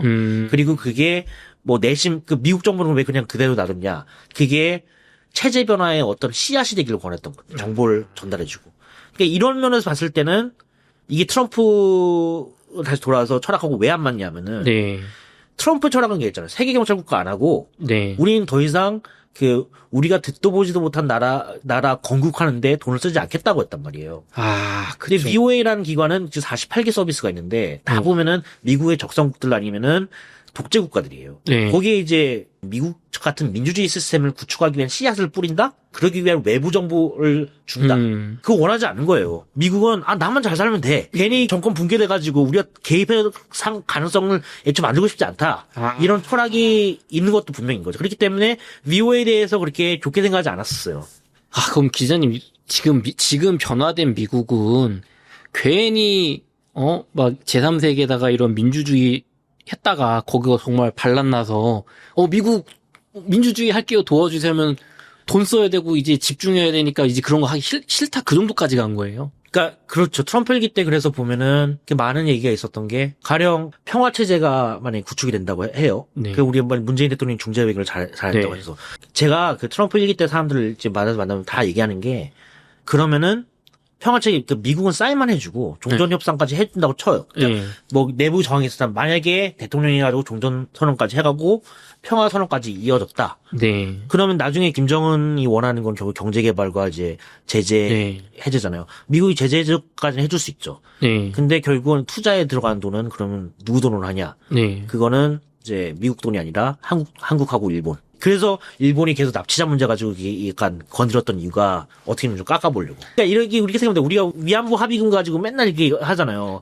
그거 똑같은 논리 이제 일본이 과거사 가지고 매국민 납치는 거. 니네도 솔직히 우리한테 우리 국민을 납치했지 않냐 해서 디스카운트 하려는 약간 그런 전략도 좀 있는 것이거든요. 그게 우리 개개인 그 위안부 할머니나 이렇게 납치되신 일본 분들한테 굉장히 마음이 아프고 슬픈 역사지만 국가의 입장에서는 어떻게 보면 거래의 도구일 수도 있고. 거래의 도구로서 일본도 똑같이 활용하는 것이죠. 왜냐하면 이게 어쨌든 우리는 일본과 해가지고 이제 배상 청구권이 끝났지만 네. 북한은 아직 그게 남아 있거든요. 네. 그러니까 북한은 결국은 이제 경제 개발에서 돈이 굉장히 많이 들어갈 텐데 네. 결국은 이제 미국은 그렇게 돈을 투자할 생각이 별로 없어요. 그러니까 그거는 일본하고 한국이 이제 내야 된다. 약간 이런 마인드가 굉장히 강했던 거고 일본 입장에서는 그러면은 우리는 이 매국미 문제나 납치 문제 해결하자면 우리 돈 못 내. 그래서 뻗쳤던 거 약간 그런 이면들이 좀 있었던 겁니다. 근데 다시 말해서 하면 이게 결국은 그때도 트럼프 일기 때도 보면은 결국은 북한 문제만 봐서도 그러니까 이런 이제 평화 체제 모드로 바뀐다고 하더라도 결국 우리 돈 안 내고 그거는 이제 동맹 니네 그리고 또 한국 같은 거 한국 니네 일이잖아. 그리고 이거는 반대로 얘기해서 이제 그 보수주의 쪽에 있는 사람들 중에 있을 때 체제 붕괴도 마찬가지인 겁니다. 네. 이제는 뭐냐면은 이 전작권 전환하고 모두 다 연계돼 있는 게 그 미국은 이제 한미연합군의 이제 사령관이 왜 한국군이 되어야 하냐면은 네. 미군으로서 한미연합군을 이끌고 북한을 이제 공격했을 때 점령군 사령관으로서 미군이 가긴 싫다는 거예요. 한국군은 니네 일이니까 니네가 하고 그리고 이제 그 재건도 주한미군은 뒤에서 이제 후방 지원을 할게. 점령군으로서 한국이 더 많이 기여를 해야 돼. 그렇기 때문에 많은 사실 노무현 대통령 때 복무기간 단축하면서 사실은 미국에 있는 많은 전직 고위 관리들하고 어떻게 보면 전문가들이 이것이야말로 한국의 무임승차다. 그 돈이라는 게 아니에요. 결국은 니네가 복무 단축을 줄이면은 결국 우리 보고 더 많이 북한이 체제 붕괴가 됐을 때 네. 결국은 우리 보고 들어가라는 얘기 아니냐. 그런 얘기하고 연결이 되는 거예요. 병력 감축이 되는데 한국이 병력 감축이 된다는 건 몸빵을 니네가 해야 되는데 우리가 해야 된다는 거 아니냐라는 논리하고 이어지는 것이거든요. 그러니까 이런 게 다 연계가 돼 있는 것이죠.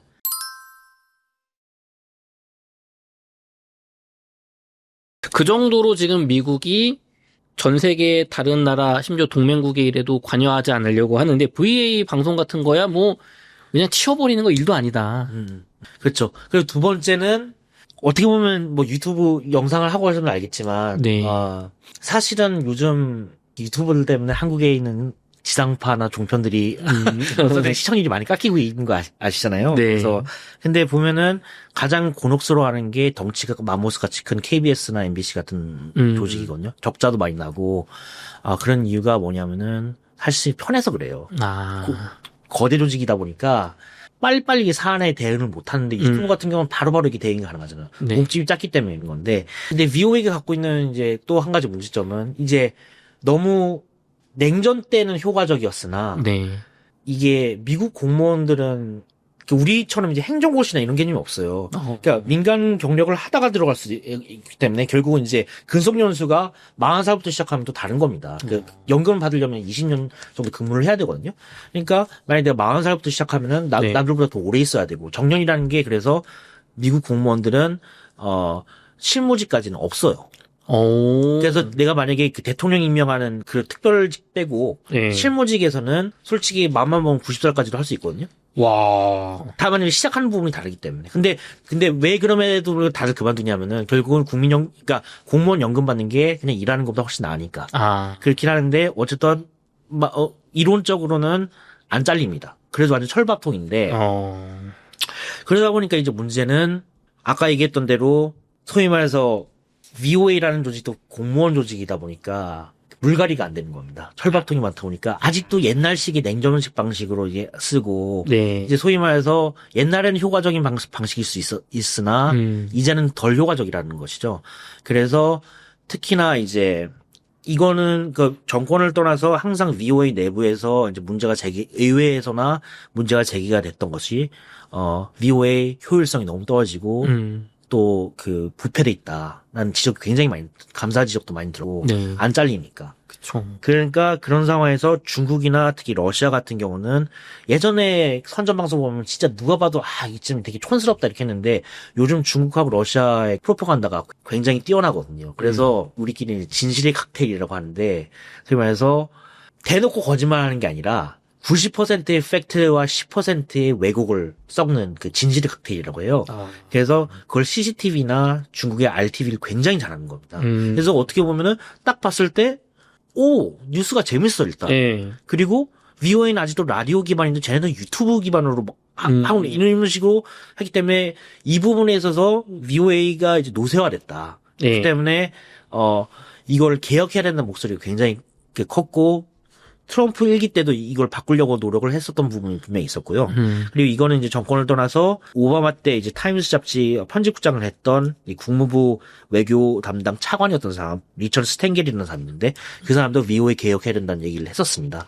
그런 부분에서도 이게 VOA 내부에 이게 문제가 많았지만 근데 이제 왜 이제 VOA를 이제 폐쇄하게 됐냐면은 네. 이런 공무원 조직들이 그 물갈이가 안 되는 상황에서 어떻게 보면 이제 최근에 원래는 그냥 어떻게 보면 그냥 개혁까지만 하려고 했었는데 최근에 트럼프 이제 기자회견 때 네. 누구라고 옛 동료라서 얘기를 할 수는 없지만 이게 약간 되게 대통령에 대해서 공격적인 발언을 한 거예요. 그다음에 찍혔어요. 찍히는 바람에 이럴 거면은 그냥 아예 없애버려. 라는 방향이 완전히 더 극단적으로 된 것이거든요. 그래서 뭐 어떻게 보면 여러 가지 이게 복합적인 면이 있는데 요지는 뭐냐면은 결국은 VOA 같은 경우도 어쨌든 이제 결국은 예산은 한정돼 있고 근데 그렇다고 해갖고 효과는 나오지 않기 때문에 효율성 측면에서 봤을 때는 트럼프 정부는 더 이상 구제가 불가능하다. 그리고 아예 대놓고 얘기를 하고 있죠. 그래서 폐쇄했던 얘기했습니다. 저는 개인적으로 동의하진 않지만. 그럼 트럼프 정부는 그게 기자님은 동의하시지 않지만 어쨌든 대외적으로는 이런 예산이라도 긁어 모아서 지금 미중 패권 중국 주저앉히게 써야 된다. 그게 군사력이 됐든 경제 공격이 됐든. 그렇죠. 그러니까 뭐냐면 이게 VOA만 그런 게 뉴스에는 뭐 USA하고 VOA만 그렇다고 하는데 사실은 제 친구 중에 지금 지인 중에 네이비실에 있는 지인이 있어요. 미국의 최정예 특수부인데 네. 네이비실도 최근에 그 메일 받았대요. 메일이 온다고 해서 그러니까 자발적으로 이제 그 은퇴를 하면은 그 대신 돈을 더 얹혀갖고 실업급여 더 줄게. 명예퇴직 같은 거. 명예퇴직 같은 거. 그걸 그 지금 전반적으로 지금 다 지금 하고 있는 겁니다. 그래서 일단은 자르고 그다음 거기서 이제 정부 효율을 다시 시작한 거예요. 왜냐면 워낙 그 재정 건전성이 지금 안 좋기 때문에. 방만한 거. 그리고 사실은 어떻게 보면 미국 공무원 기간이 굉장히 느린 부분도 있고. 그러니까 트럼프 1기 때 제가 학습 효과라고 했잖아요. 뭘 하려고 하면은 굉장히 느리다는 거예요. 그러니까 트럼프 때 했던 여러 가지 일이 있는데 그 중에 하나가 뭐 핵 현대화 사업이나 네. 그리고 지금 뭐 우리나라 조선업하고 연계해갖고 유령 함대 만든다고 해갖고 조선소도 엄청 크게 만들려고 막 굉장히 많이 했었어요. 계획은 엄청났죠. 근데 결국은 그 관료 조직이 저항이 굉장히 심하다 보니까 어차피 정권 바뀌면 끝났는데 뭐해서 버티는 그게 많은 겁니다. 그러니까 이걸 배웠기 때문에 그래서 왜 일론 머스크를 데려왔다고 생각합니까? 일론 머스크가 거기에 자르는 거에 일가견이 있거든요. 트위터도 또 유명했잖아요. 그러니까 그 실리콘밸리에서도 자른 걸 굉장히 악명 넘은 일론 머스크를 이제 칼잡이로 들여왔고 대통령의 정책 의지에 이제 반할 수 있는 공무원 네. 집단들을 아예 손보겠다는 걸 초장부터 하지 않으면은 나중엔 조직 저항이 커져갖고 트럼프 일기 때처럼 말기 때처럼 배신당한다. 그런 이제 학습 효과가 있었던 것이죠. 좋습니다. 이렇게 1, 2부에서 트럼프 대통령이 중국과의 패권 경쟁을 위해서 어떻게까지 이 개혁을 하고 돈을 아껴가면서 지금 재원을 마련하는 걸 들었는데요.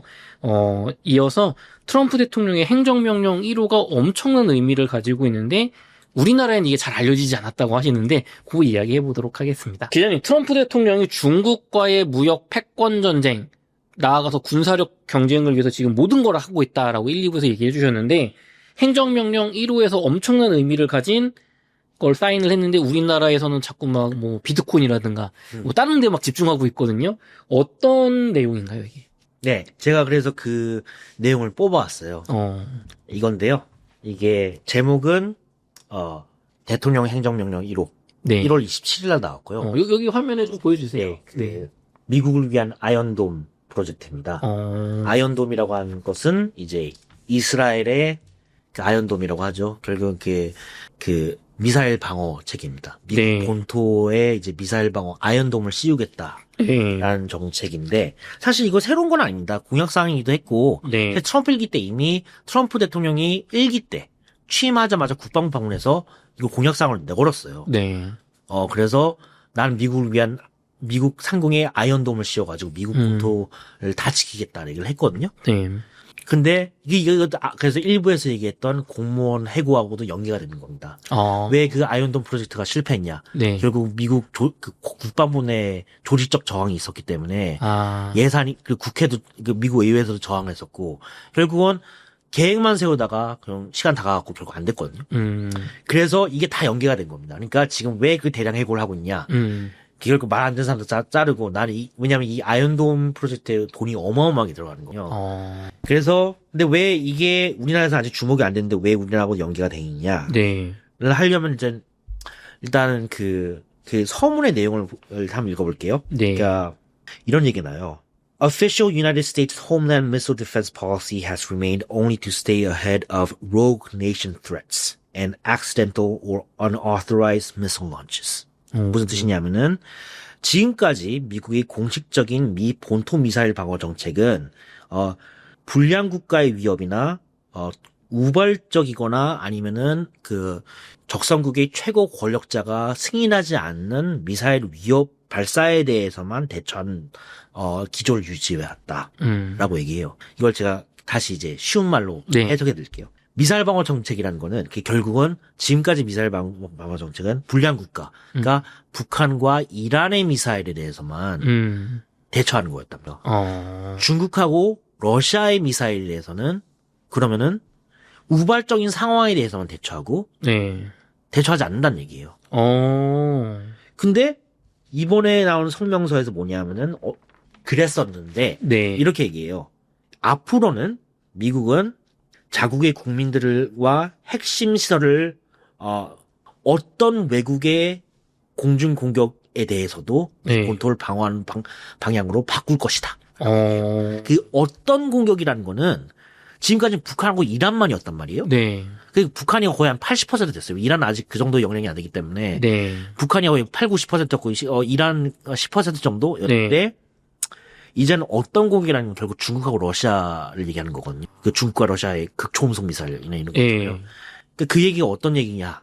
결국은 이게 좀 역사적인 맥락을 좀 봐야 되는데 네. 이 서두에도 얘기를 해요.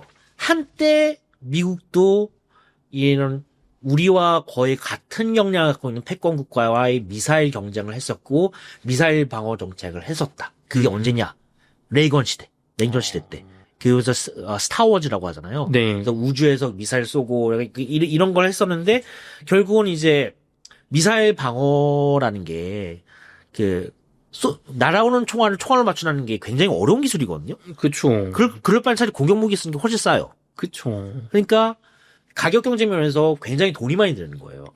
그리고 어떻게 보면 이게 전략적 불균형성을 이야기하는 게 둘 다 핵무기를 갖고 있단 말이에요. 네. 근데 만약에 미국이 이제 미사일 방어 갖고 씌울 수 있으면은 러시아의 이제 핵무기가 안 들어가, 그러니까 그 공격 침투하지 못하고 우리는 완전히 막고 우리는 반격할 수 있는 가능성이 있잖아요. 그러면은 네. 러시아 입장에서 얼마나 불안하겠어요. 그러니까 좀 더 공격적인 무기를 싼 가격에 많이 쓰려고 하겠죠. 네. 군비 경쟁이 일어난단 말이에요. 그러니까 아. 그렇기 때문에 그 결국은 러시아 쪽에서, 그러니까 소련 쪽에서도 협상하자 가지고 군축으로 이어졌어요. 네. 그래서 레이건 시대는 미사일 방어는 도입은 안 됐거든요. 마지막까지 하다가 안 됐어요.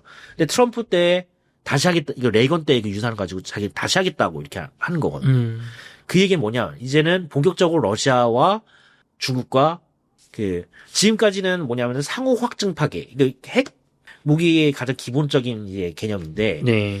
만만한 북한이나 이란 같은 경우는 니네는 솔직히 예측 불가능하니까 내가 니네에 대해서는 철저하게 이제 미사일 방어 체계를 막아줄게. 근데 좀 더 우리하고 거의 그러니까 세계 멸망까지 이어질 수 있는 또 다른 리그 중국과 러시아에 대해서는 그래 우리는 이게 그래도 우리 성인이니까 대화를 하자.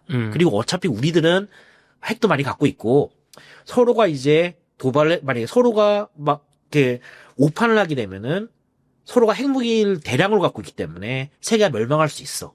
그러니까 나도 미사일 방어를 안 만들고 니도 미사일 방어 안 만들 테니까 우리 그냥 공격 무기만 갖자. 그래서 그걸 제한적으로 갖자.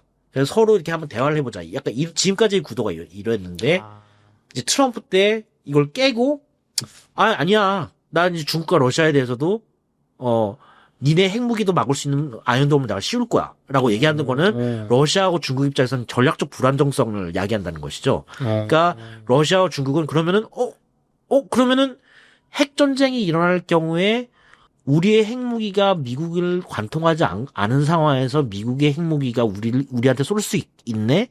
그럼 우리가 이 핵전쟁에서 질 수도 있겠는데? 그럼 어떻게 해야지? 우리는 핵을 더 많이 만들어야겠는데? 아니면 우리는 좀 더 이 미사일 방어 무기를 뚫을 수 있는 또 다른 수단이 만들어야겠네? 이러면서 핵 군비 경쟁이라는 겁니다. 그러면 이게 왜 지금 주목하지 않는데 왜 이게 앞으로 이제 핵심 이슈가 되냐? 네. 이건 단순히 우리나라뿐만 아니라 유럽도 마찬가지입니다. 이런 내용이 있어요. 끝에 보면은 이게 미국 본토의 얘기인데 끝에 보면 이런 구절이 있습니다. 동맹과 전구 미사일, 그러니까 최전방에 있는 미사일 방어, 네. 사드 같은 한반도에 있는 사드 같은 거예요. 네. SM-3 요격 미사일이라는 일본에 있는 Allied and Theater Missile Defense Review라고 해가지고 동맹의 전구 미사일, 그러니까 최전방에 있는 미사일 방어 태세에 대한 리뷰, 검토도 같이 하겠다고 하거든요. 그러니까 미 본토가 이렇게 미사일 방어 체계가 이렇게 되면은 맨 앞에 최전방에 있는 것도 이제는 이제 중국과 러시아도 막아야 되니까 최전방에 있는 미군의 배치 태세도 미군도 사드도 지금 주한미군이 운영하고 있잖아요. 그렇죠. 사드 운영 기지의 그것도 그 정책에 따라 기조가 바뀔 수밖에 없는 겁니다. 그러면 이게 우리하고 어떻게 연기가 되냐?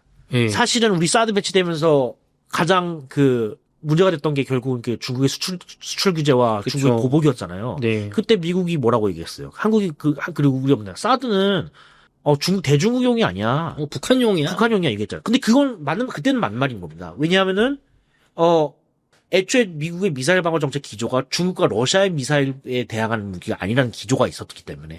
그리고 사드라는 게 사실은 이제 전구 미사일로서 사실 중국에서 발사되는 대륙간 탄도 미사일은 다 이제 알래스카 한반도 상공을 넘어가지 않아요. 그렇기 때문에 사실은 이게 북한용이 맞았는데 근데 이제 만약에 이렇게 정책 기조가 바뀐다. 그럼 어떤 일이 생기냐면은 중국과 이제 진짜로 전쟁이 일어날 가능성을 염두에 두고 이제 설계를 한다는 거잖아요. 네. 그러면 가령 이제 중국과의 전면전이 벌어진다고 했을 때 그러니까 미국 본토만 쏘진 않을 것이고 중국과 전쟁이 발생하면 당장 이제 주한미군의 유연성 얘기도 하면서 타이완과 북한 문제가 연계가 돼 있다고 얘기를 많이 하잖아요. 그러니까 만약에 중국과의 전면전이 발생했을 때 중국에서 발사되는 한반도 그러니까 주한미군을 그러니까 평택기지를 향한 미사일을 사드가 잡아낼 수 있는 거예요. 그러니까 이게 한반도에 배치된 미사일 방어 자산이 단순히 북한용만이 아니라 중국용으로도 주한미군 보호용으로 사용될 수 있다는 것이죠. 그럼 주한미군의 성격이 이제 완전히 바뀌는 건가요?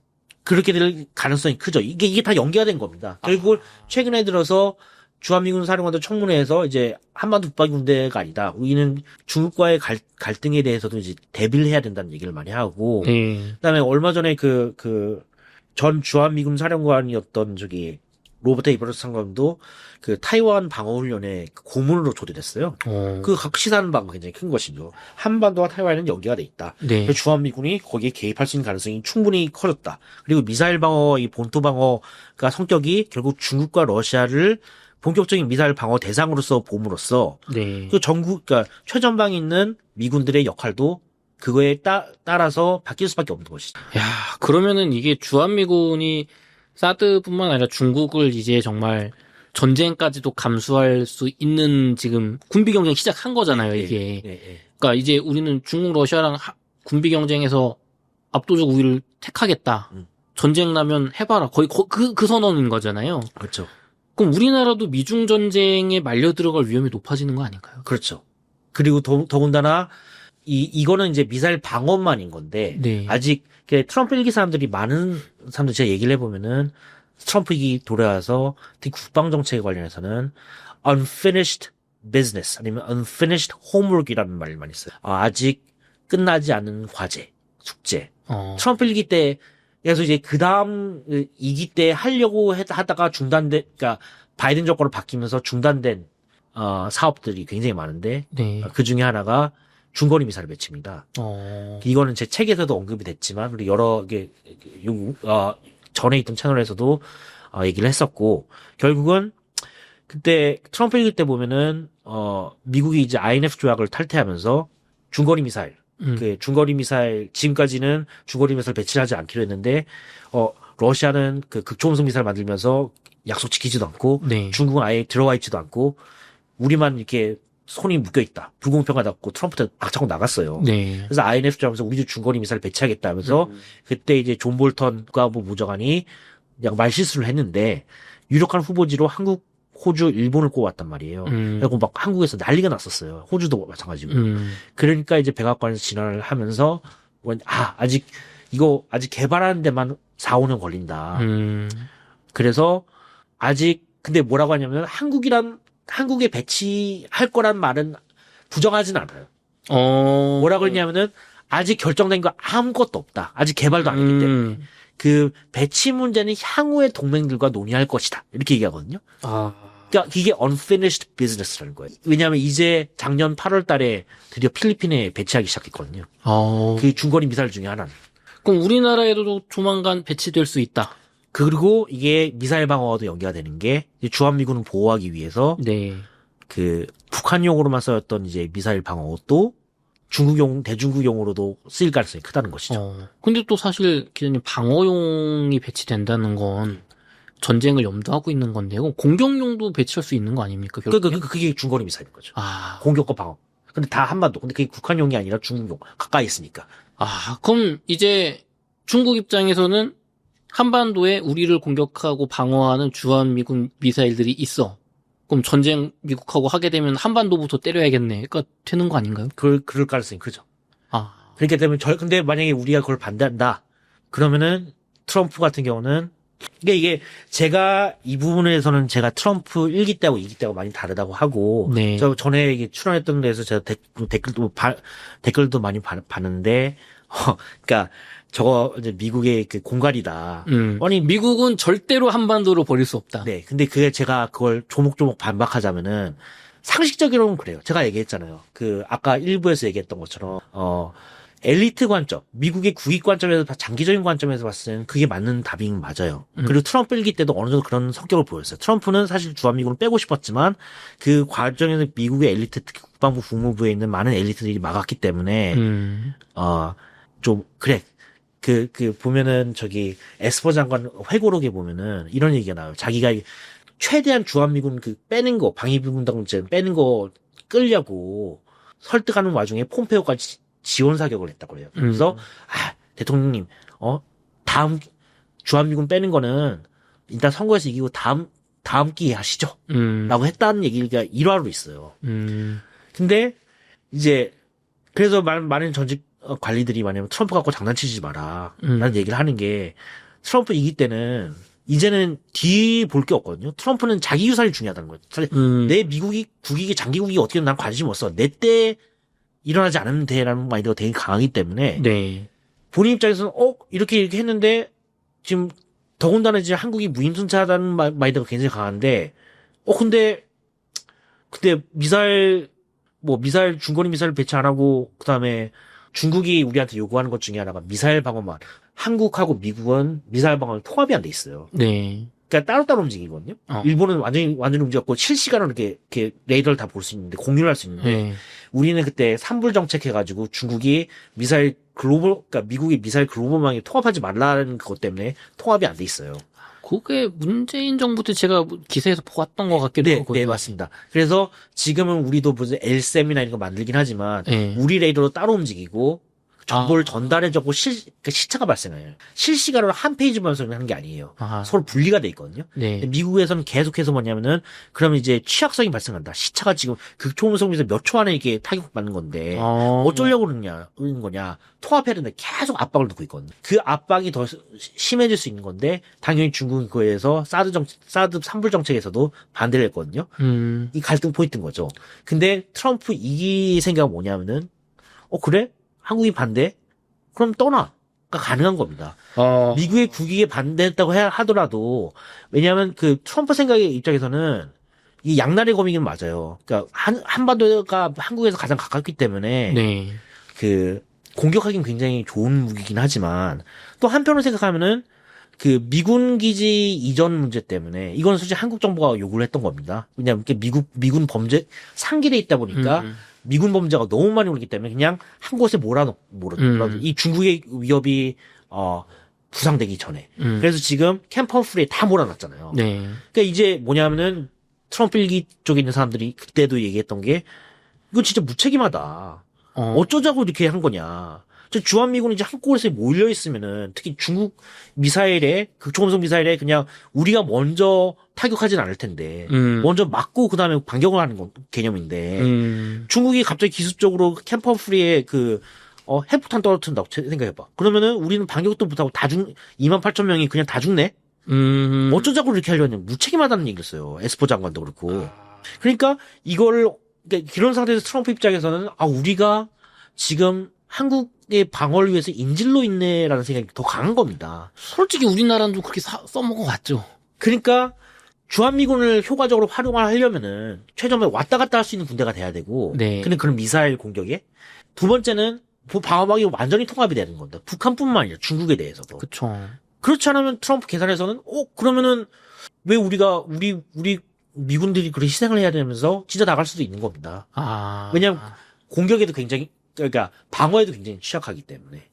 그렇기 때문에 트럼프 입장에서는 미군 철수가 한국이 어떻게 협상하느냐에 따라서는 그럼 철수해라는 이게 생각할 수 있는 가능성이 굉장히 커진 것이죠. 그리고 그것을 이제 미국 국방부에 있는 많은 전략가들이 어떻게 보면은 그 이제 전술적인 이유 때문에 한반도에 저렇게 밀집 대응으로 있으면 안 된다는 그 불안감이 굉장히 커지면서 이게 서로 혼합이 돼서 실제적으로 진짜 미군을 뺄 수 있다는 것이죠. 그러면은 이게 과거에 중국과 미국이 이렇게 위협이 심하지 않았을 때 어떻게 보면 평화체제일 때는 야 너무 주한미군 기지 많으니까 범위니까 하나로 몰아놓고 이렇게 방공망 통합 안 하고 이런 게 먹혔는데 이제는 안 된다. 그렇죠. 특히 미국은 지금 중국과의 전쟁을 생각하는데 호스트 네이션인 한국이 전혀 배려를 안 해준다. 그러면은 떠나. 우리 일본에서 투사하면 돼. 약간 이런 마인드 간 거죠. 어차피 미국 입장에서는 중국을 먹을 생각이 없어요. 근데 투사려고 하는 일본을 가지고도 한국이 있으면 편하긴 하지만 한국은 워낙 지금 밀집 대응이 있어가지고 취약해. 그리고 미군도 많이 죽을 것 같아. 그럴 거면 더 먼 거리에서 때리면서도 일본 같은 경우는 미사일 방어는 완전히 통합이 돼 있단 말이에요. 네. 그러면 why not? 이 가능한 것이죠. 어차피 중국을 먹을 생각은 없기 때문에.